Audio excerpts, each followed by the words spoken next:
लालच बुरी बला है। एक शिकारी को दिन भर कोई शिकार नहीं मिला तो निराश होकर वह घर की ओर चल पड़ा। जब वह घर जा रहा था तो मार्ग में अचानक उसे सामने से एक जंगली सूअर आता दिखाई दिया। वह खुशी से नाच उठा कि चलो कुछ तो मिला, लेकिन वह सूअर भी कुछ कम नहीं था। उसने शिकारी का इरादा भांप लिया और इससे पहले कि शिकारी उसका शिकार करता, सूअर ने उस पर हमला कर दिया। हमला इतना आक्रामक था कि शिकारी के लिए संभलना ही कठिन हो गया। देखते ही देखते शिकारी खून से लथपथ होकर धरती पर ढेर हो गया।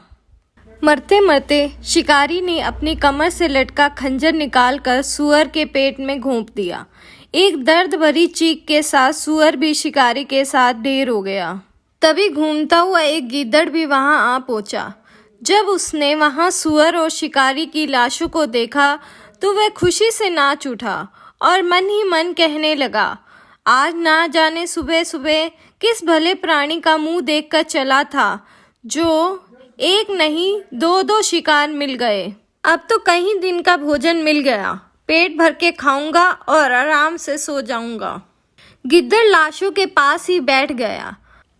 वह कभी सूअर की मोटी लाश को देखता जिसके शरीर पर मोटा मोटा मांस था, कभी शिकारी को देखता जो दुबला पतला था।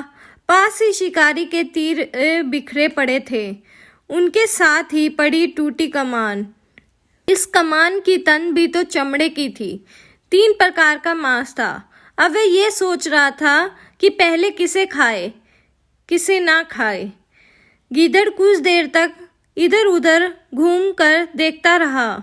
उसका कोई शत्रु तो नहीं आ रहा जो आकर उसके शिकार पर हाथ साफ कर जाए।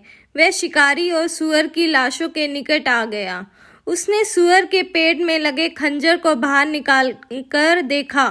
उस पर अनेक छोटे छोटे मांस के टुकड़े व खून लगा था। खंजर पर लगे खून और मांस के टुकड़ों को देखकर गिद्दड़ के मुंह में पानी भर आया और वह सोचने लगा कि चलो पहले इसे ही खाता हूँ।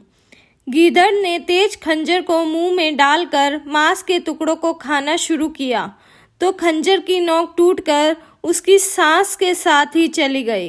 गिद्दड़ ने उसे भी उगलना चाहा, मगर वह और भीतर चली गई। कुछ ही पलों में वह उसकी सांस की नली में चली गई। इस प्रकार सांस रुकने लगी तो वह बुरी तरह छटपटाने लगा। फिर देखते ही देखते गीदड़ की मौत हो गई। शिक्षा: लालची का अंत सदैव बुरा ही होता है।